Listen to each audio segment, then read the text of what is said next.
Sir, कालपासून रत्नागिरी जिल्ह्यात रवींद्र चव्हाण यांच्यावर रामदास कदम यांनी केलेली वक्तव्य आणि त्याचे होत असलेले परिणाम आज ठिकठिकाणी आंदोलनं झालेली आहेत. रत्नागिरी, राजापूर, देवरूख भाजपने केलेलं आहे. त्यांनी इशारा असा दिलेला आहे की असं जर रामदास कदम बोलत राहिले तर महायुतीचा आम्ही धर्म पाळणार नाही किंवा युती तोडण्याची शक्यता आहे.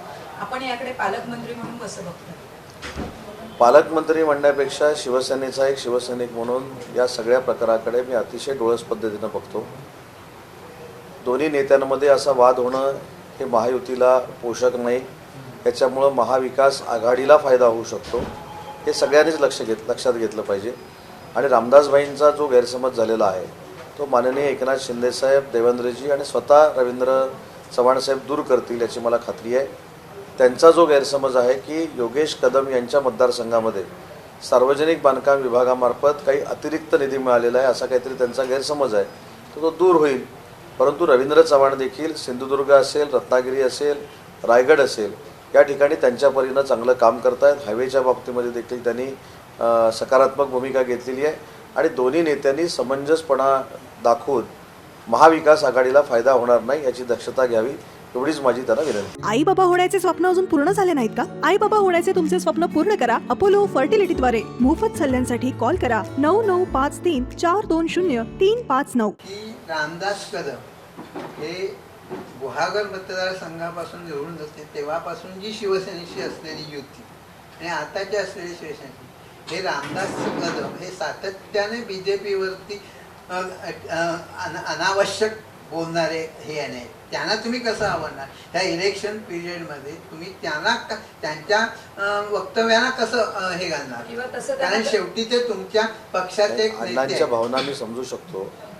मला असं वाटतं की युतीमध्ये सगळ्याच नेते मंडळींनी समंजसपणाची भूमिका घेतली पाहिजे. जे काय वादविवाद आहेत हे नेते मंडळींकडे जाऊन सोडवले पाहिजेत. माननीय एकनाथ शिंदे साहेबांनी कायमस्वरूपी देशाचे पंतप्रधान नरेंद्र मोदी साहेबांचा आदर केलेला आहे. कालही ते करत होते, आजही ते करणार आहेत, भविष्यामध्ये देखील तोच आदर राहणार आहे. तेच माननीय अमित शहा साहेबांबद्दल आहे, तेच देवेंद्रजींबद्दल आहे. आणि भाजपाच्या लोकांबद्दल बोलण्याचा अधिकार हा शेवटी महायुतीतल्या लोकांनी समंजसपणाने घेऊन बोललं पाहिजे, हीच आमची सगळ्यांची भूमिका आहे. आणि त्याच्यामुळे रामदासभाईंचा जर काही गैरसमज झाला असेल तर तो शिंदे साहेबांशी आणि देवेंद्रजी फडणवीस साहेबांची चर्चा करून दूर होईल. मंत्री रवींद्र चव्हाण यांनी रामदासभाईंना सरळ सांगितलं की समोर कानपट फोडून टाके. मंत्री जेव्हा असे भाषा करतात किंवा रस्त्यावर उतरतात तर नागरिकांनी किंवा जनतेने कुठल्या अपेक्षा? नाही, मला असं वाटतं की याच्यामध्ये मला जास्त बोलून काय कोणाला खतपाणी घालायचं नाही. मी देखील जबाबदार मंत्री आहे महायुतीचा. माझी रवींद्र चव्हाण साहेबांना एक मित्र म्हणून विनंती आहे, त्यांनी समजून घ्यावं, ज्या काही अडीअडचणी आहेत त्या दूर कराव्यात. शेवटी महायुतीचं सरकार येणं आणि महायुतीचे आमदार निवडून येणं ही जबाबदारी प्रत्येकाची आहे.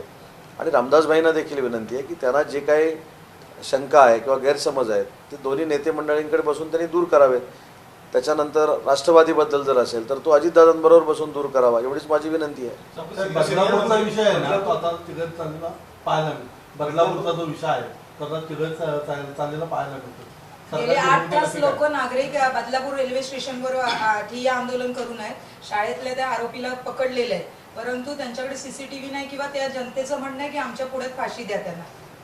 या संदर्भामध्ये तिथली कायदा आणि सुव्यवस्था सांभाळण्याची जबाबदारी जिल्हाधिकारी आणि पोलीस अधीक्षकांची आहे. ज्याने कोणी हे कृत्य केलेलं आहे किंवा जो कोण दोषी आहे त्याला कुठेही माफ केलं जाणार नाही, त्याच्यावर कडक कारवाई केली जाईल, ही आमची भूमिका राहणार आहे. त्याच्यामुळं या बाबतीमध्ये जे काही निर्णय घ्यायचे आहेत तिथले जिल्हाधिकारी आणि पोलीस अधीक्षक जे आहेत ते घेतील, परंतु कोणालाही पाठीशी घातलं जाणार नाही, ही आमची भूमिका आहे. गृहमंत्र्यांनी SIT बसवण्याची घोषणा केलेली आहे, म्हणजे ते म्हणाले, परंतु जनतेच्या भावना तीव्र आहेत. ते म्हणतात की आरोपीला आमच्या समोरच हजर करा. नाही, अशा वेळी जनतेच्या भावना या तीव्रच असतात. त्यांच्या मताशी दुमत असण्याचं काही कारण नाही, कारण शेवटी त्याचे पडसाद हे तीव्रतेनं उमटत असतात. परंतु शेवटी प्रशासन म्हणून काही गोष्टी ह्या कायद्यानुसार कराव्या लागतात. परंतु जो कोण माणूस आहे, जी कोण व्यक्ती आहे त्याला कुठच्याही परिस्थितीमध्ये सुरक्षित सोडता येणार नाही, म्हणूनच ती SIT नेमण्यात आलेली आहे. आणि SITमध्ये देखील जो काय असेल तो निर्णय योग्य होईल आणि कारवाई होईल. तर शिंदे गटाचे माजी नगराध्यक्ष आहेत वामन म्हात्रे यांनी प्रतिक्रिया देताना संबंधित पत्रकारांना हा प्रश्न विचारला बदलापूर प्रकरणामध्ये तुझ्यावरती अत्याचार झाला अशा पद्धतीने तू नाही प्रश्न तुझ्यावरती विचारतेस. बलात्कार झाला अशा पद्धतीने तू प्रश्न विचारतेस असं असं- त्यांनी असं वक्तव्य विधान केलेलं केलं आहे. म्हात्रे यांनी. नाही, मी आणि स्पष्ट सांगतो, असं जर विधान म्हणजे तुमच्याकडनं मी बघितलेलं नाही, परंतु असं जर विधान त्यांनी केलेलं असेल तर ते साफ चुकीचं आहे. त्या मताशी कोणी आम्ही सहमत राहू शकत नाही. जरी ते शिवसेनेमधले असले, एकनाथ शिंदेसाहेबांचं नेतृत्व त्यांनी स्वीकारलेलं असलं आणि अशा पद्धतीचं जर वक्तव्य त्यांनी केलं असेल तर त्यांच्या कुठच्याही वाक्याशी शब्दाशी आम्ही सहमत नाही. महिला पत्रकार असतील, महिला भगिनी असतील, त्यांच्याशी संयमानं आणि त्यांची प्रतिष्ठा राखूनच बोललं पाहिजे, हे आमचं मत आहे. कारवाई काय करणार पक्ष म्हणून कारवाई? चव्हाण साहेब, मी काय सांगितलं, कोण व्यक्ती आहे त्याच्याशी आमचं काही घेणं देणं नाही. जी व्यक्ती चुकीची बोलली असेल तर ते चूकच आहे, आम्ही मान्य केलं ना. त्यांच्यावर कारवाई काय करायची, कार्यवाही काय करायची याचा निर्णय स्वतः एकनाथ शिंदेसाहेब घेतील. पण याचं समर्थन आमच्या पक्षातलं कोणी करणार नाही. ते जर बोलले असतील तर महिलांचा सन्मान राखणं, महिलांना चांगल्या पद्धतीची वागणूक देणं, त्यांना प्रतिष्ठा प्राप्त करून देणं ही आमची जबाबदारी. लाडकी बहीण योजना राबवण्यापेक्षा लाडक्या बहिणीची सुरक्षा सरकारने राबवावी असं महिला वर्गाने मोठ्या प्रमाणावर मागणी केली आहे. कारण तुम्ही लाडकी बहीण आम्हाला पैसे नको आहेत पण आमच्या लाडक्या बहिणीची हे सुरक्षा. ठीक आहे, या भावना असू शकतात, त्यांच्या भावनेचा योग्य तो विचार सरकार करेल. जिल्ह्यात शिक्षक नसताना तुमच्या प्रयत्नामुळे जे काही डीएड वेट होती ते आपण कंत्राटी शिक्षक म्हणून घेतलं होतं, ते सगळं उपोषणावर बसले, त्याच्यात काही तोडगा निघू शकतो का? नक्की तोडगा निघू शकतो. प्रत्येक गोष्टीला संवाद असावा लागतो. प्रत्येकानं आडमुठं धोरण देऊन उपयोगाचं नाही. आणि त्याच्यातल्या काही लोकांनी सांगितलं की माझ्या पालीच्या घरासमोर जाऊन बसणार, बसा. माझ्याशी चर्चा करायची असेल तर आलं पाहिजे, चर्चा केली पाहिजे, आपण त्यातनं सुवर्णमध्ये काढू ना. पण असं कोण जर दादागिरीची भाषा करत असेल तर काय करायचं? म्हणजे आता मला पण भीती वाटायला लागली माझ्या मतदारसंघामध्ये फिरायला. आणि असं वक्तव्य केल्यामुळंच काही लोक घरी येऊन असं जर करणार असतील तर मी तिथं जर गेलं तर मला मारहाण झाली तर मग जबाबदार कोण? त्याच्यामुळे जे कोण आहेत त्यांना बाकीच्या राज्यामध्ये 5,000 रुपये पगार असताना या जिल्ह्यामध्ये 9,000 पगार करणारा पालकमंत्रीच होता. त्याच्यानंतर आतासुद्धा जी जागा भरलेल्या आहेत आणि शिल्लक राहिलेल्या आहेत त्यांनासुद्धा 150 लोकांना ह्यांनी आंदोलन केलं म्हणून नाही, ह्याच्या अगोदरच घ्यायचा निर्णय झालेला आहे, तो देखील आपण घेतोय. जिल्ह्यातले शिक्षक ज्यावेळी निघून जातील आणि जागा रिक्त होतील त्यांना परत घेण्याचा निर्णय हा आंदोलनाच्या अगोदर मी घेतलेला आहे. पण हे आपण देखील जरा त्यांना समजावून सांगितलं पाहिजे की माझ्या घरासमोर येऊन आंदोलन करतो, एकदा ठीक आहे याला जाळून टाकतो, ही काय प्रथा आहे का? म्हणजे पालकमंत्री म्हणून किंवा आम्ही लोकप्रतिनिधी म्हणून काम करतो, एवढी समोरच्यांची दादागिरी कशाला ऐकून घ्यायची? काय शेवटी लोकप्रतिनिधी म्हणून तुम्ही जे काय असेल ते म्हणणं माझ्याकडे येऊन मांडू शकता किंवा मला सन्मानानं त्या ठिकाणी बोलू शकता. नाही, याच्यामध्ये की शिक्षक ट्रान्सफर होणं अशा परिस्थितीमध्ये 1100 शिक्षकांच्या जागा अजूनही रिक्त आहेत ना. आणि त्या लवकरात लवकर भरणं गरजेचं आहे. ग्रामीण भागामध्ये शिक्षणाची हे असल्यामुळे तर त्याची काही तुम्ही टाइम करून असं काही पहिली गोष्ट, आजपर्यंतच्या इतक्या वर्षामध्ये जी भरती चालू झाली नव्हती ती ही महायुतीच्या सरकारमुळे झाली आणि आपल्याला पण माहिती आहे. 2,300 जागा आपल्याकडच्या रिक्त होत्या, त्याच्यापैकी जवळजवळ 1100 जागा भरण्याचा निर्णय शासनाने घेतला आणि ते हजर देखील झाले. तरीसुद्धा काही जागा या रिक्त आहेत आणि काही जागा रिक्त असताना भरती ज्यावेळी होईल तेव्हा निर्णय आम्ही घेऊ. परंतु ते जे BEd आणि DEd आहेत त्यांना परत सामावून घेण्याचा निर्णय मी घेतलेला होता ना. त्याला दीपक नागले साक्षीदार आहेत, त्यांना अजून लांजा राजापूरचे लोक साक्षीदार आहेत, इथले माझ्याबरोबरचे पदाधिकारी साक्षीदार आहेत. आंदोलनाला बसायच्या अगोदर जर मला येऊन भेटून मी अगोदरच सांगितलं असतं त्यांना.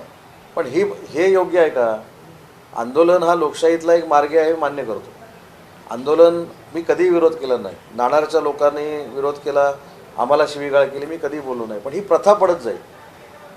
एखाद्याला मारतो, पालकमंत्र्याला मारतो, पालकमंत्र्याला जाळतो, पालकमंत्र्याच्या घरावर मोर्चा काढतो, पालकमंत्र्याला घरात, ही काही पद्धत आहे का? माझं म्हणणं, रत्नागिरी जिल्ह्याला एक संस्कृती आहे, आंदोलनाची पण आहे.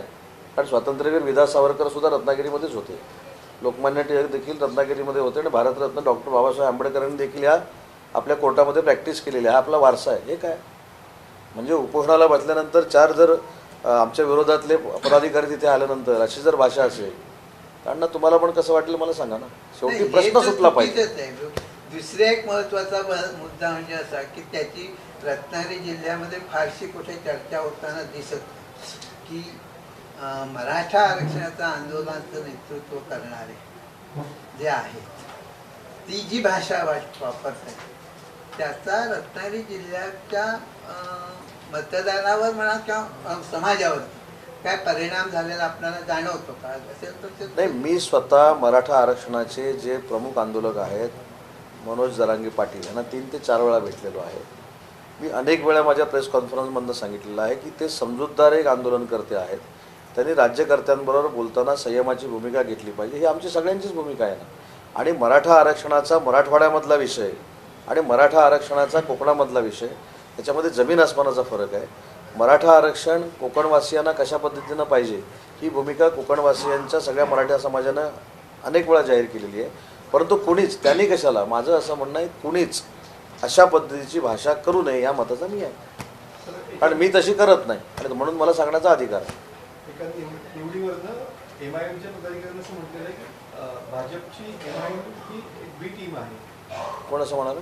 इथे पदाधिकाऱ्यांनी असं म्हटलंय MIMच्या की भाजपची बी टीम MIMच आहे. भाजपची MIM ही बी टीम आहे. ज्यांनी कोणी हे वक्तव्य केलं, ज्यांनी कोणी ही प्रेस कॉन्फरन्स घेतली त्याने याचा खुलासा पुराव्याने केला पाहिजे ना. कसं आहे, आता 2 महिन्यानंतर विधानसभा आल्यानंतर अनेक लोक अनेक गोष्टी बोलायला लागलेले आहेत. त्याच्यामध्ये काय तथ्य आहे असं मला वाटत नाही. माझं फक्त म्हणणं याच्यामध्ये खरं काय आणि खोटं काय हे जनतेला कळत असतं. मागच्या लोकसभेमध्ये जो फेक नरेटिव्ह सेट केला गेला मुस्लिम बांधवांमध्ये आणि दलित बांधवांमध्ये, म्हणून काही लोकांना मताची सूज आली, हे परत एकदा सांगतो. तसं काय विधानसभेला काही टिकणार नाही. विधानसभेला ज्या योजना सरकारनं आणलेल्या आहेत या योजनांच्या जीवावर आणि या तिन्ही नेते मंडळींनी जो विधायकदृष्ट्या महाराष्ट्र पुढे नेलेला आहे यांच्या जोरावर पुन्हा एकदा महायुतीचंच सरकार या महाराष्ट्रामध्ये येणार आहे. तर मुंबईमध्ये जे TC आणि प्रवाशांमध्ये भांडण झालं, तो हल्ला थेट शीख धर्मियांवरती आहे असं म्हणून काल एका विकी थॉमस नावाच्या एकाने रील बनवले आणि यामध्ये नमूद केली आहे की हा हल्ला थेट शीख धर्मियांवरती आहे म्हणून. त्याच्यावरती कुठली कारवाई होताना दिसत नाही. तर मला आता माहीत नाही कुठं काय झालं ते, पण त्याची जर दखल घेतली नसेल माझ्याकडे तो तुम्ही पाठवला तर मी होम डिपार्टमेंटला पाठवेन. सर, नोव्हेंबरला विधानसभेची मुदत संपते आणि डिसेंबरला निवडणूक होणार की नोव्हेंबरला? कारण विरोधक सांगतात की सरकारमध्ये हे नाहीये, ताकद नाहीये, म्हणून भीतीपोटी ते डिसेंबरला निवडणूक जाहीर करू शकतात. नेमकी निवडणूक वेळेवर होणार आहे की 1 महिना वाढीव होणार? पालकमंत्री म्हणून एखाद्या रस्त्याचं काम कधी होऊ शकतं हे मी सांगू शकतो, पण निवडणूक डिसेंबरला होणार आहे की ऑक्टोबरला होणार आहे हे सांगण्याचे अधिकार निवडणूक निर्णय अधिकाऱ्यांना आहे. ते योग्य वेळी निवडणूक लावतील. विरोधकांना कसलेही विषय नसल्यामुळं, या योजना लोकांपर्यंत पोचत असल्यामुळं स्वतःचं काही खरं नाही हे ज्यावेळी लक्षात आलेलं आहे त्यावेळी असे उलटसुलट आरोप सुरू आहेत. आत्ताची शिवसेनेची म्हणजे उद्धव ठाकरे शिवसेनेची जी स्थिती आहे त्याच्या पाहता मुंबईच्या विधानसभा इलेक्शनमध्ये त्याचा काय कितपत परिणाम होईल आपला? कारण आपणही एक शिवसेनेचे एक लेखी आहात. तुम्ही लोकसभेची निवडणूक जर बघितली तर लोकसभेला धनुष्यबाणावर ट्रान्सफर झालेली मतं ही टक्केवारीनं प्रचंड प्रमाणामध्ये आहे. आणि मगाशी जे मी सांगितलं की फेक नरेटिव्हमुळं उबाठाला मिळालेली मतं ही त्यांची ॲसेट बनलेली आहे. परंतु मुस्लिम बांधवांमध्ये जो काही गैरसमज होता तो दूर करण्यामध्ये त्यावेळी आम्ही अयशस्वी ठरलो. आम्हाला आता हे जे 2 महिने मिळालेले आहेत त्यावेळी मुस्लिम बांधवांना पण कळलेलं आहे की फक्त मताचं राजकारण कसं केलं जातं. त्याच्यामुळे मला असं वाटत नाही फार मोठ्या ताकदीनं महायुतीचे आमदार निवडून येतील. लोकसभेला जी 100% मत मुस्लिममध्ये फिरली होती ती विधानसभेला किती पर्सेंटेज परत येतील? परवाचा जो लोकसभेमध्ये प्रकार घडला, एका बिलाच्या बाबतीमध्ये स्वतःची भूमिका न मांडता काही लोकांनी जो लोकसभेमधनं पळ काढलेला आहे त्याच्यामुळे मुस्लिम बांधवांना कळलं आहे. मुस्लिम बांधव आता ठरवतील की जे स्वतःच्या मताचा वापर केल्यानंतर निवडून आले आणि मुस्लिम बांधवांच्या प्रश्नाच्या वेळी ज्यांनी सभागृह सोडलं त्यांच्याबद्दल काय निर्णय घ्यायचा हे ठरवतील मुस्लिम बांधव.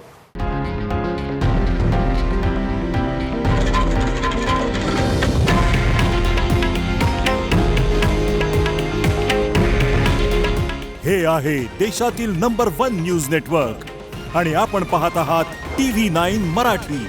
काळजी तुमची, हित महाराष्ट्राचं.